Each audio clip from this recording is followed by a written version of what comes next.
हिंदुस्तान के स्वास्थ्य मंत्री मनसुख मांडविया जी ने राहुल गांधी जी को और राजस्थान के मुख्यमंत्री, जहां पर अभी तक भारत जोड़ो यात्रा थी, उनको एक खत लिखा और उस चिट्ठी में कोरोना का उल्लेख किया और मास्क की, सैनिटाइजर की, वैक्सीनेशन इत्यादि की बात करी भारत जोड़ो यात्रा के संदर्भ में। पते की बात यह है कि यह चिट्ठी मनसुख मांडविया जी ने उस पत्र पर आधारित करी है जो भाजपा के राजस्थान के सांसद पीपी चौधरी जी ने स्वास्थ्य मंत्री को लिखा था और कोरोना का और भारत जोड़ो यात्रा के संदर्भ में कुछ चिंताएं जाहिर करी थी। तो पहली बात तो चिट्ठी भी भाजपा के सांसद के आधार पर लिखी गई है और वो प्रेषित कर दी गई है आगे। हम बहुत अभिभूत हैं आपकी चिंताओं को देखकर, लेकिन हम उसी स्वर में आपसे यह भी पूछना चाहते हैं कि क्या यही आईना, क्या यही चिंता मोदी जी को भी बताई गई है? क्योंकि 2 दिन पहले तो वो त्रिपुरा में रैली कर रहे थे, ठीक ठाक भीड़ भी आ गई थी। तो क्या वहां पे कोरोना नहीं फैलेगा क्योंकि वहां पे महामानव चले गए? पहली बात।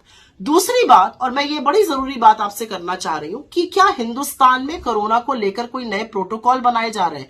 क्योंकि अभी तक तो आप लोग अपनी पीठ ठोक के और सीना ठोक तान के कहते थे कि कोरोना पर हमने विजय पा ली। आज कहीं कोई नियम कानून ही नहीं है, चाहे प्लेन हो, चाहे ट्रेन हो, चाहे सार्वजनिक जगह हो, बिना मास्क के लोग आराम से घूम रहे हैं। इसका मतलब कोरोना नियंत्रण में है। और एक बहुत जरूरी बात यह भी कि क्या आपके मंत्रालय ने कोरोना के संदर्भ में कोई नए नियम और कानून बनाए हैं?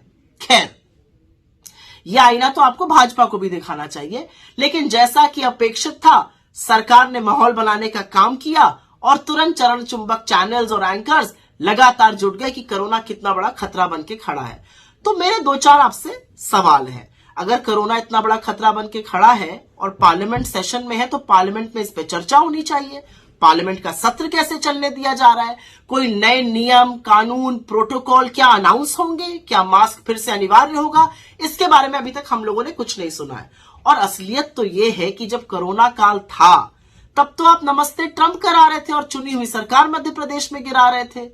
आप तब तो दीदी ओ दीदी कर रहे थे बंगाल में। आपने बंगाल में, असम में, उत्तर प्रदेश में चुनाव करवाए जब लाशें तैर रही थी और वहां से रामनामी खसोटी जा रही थी।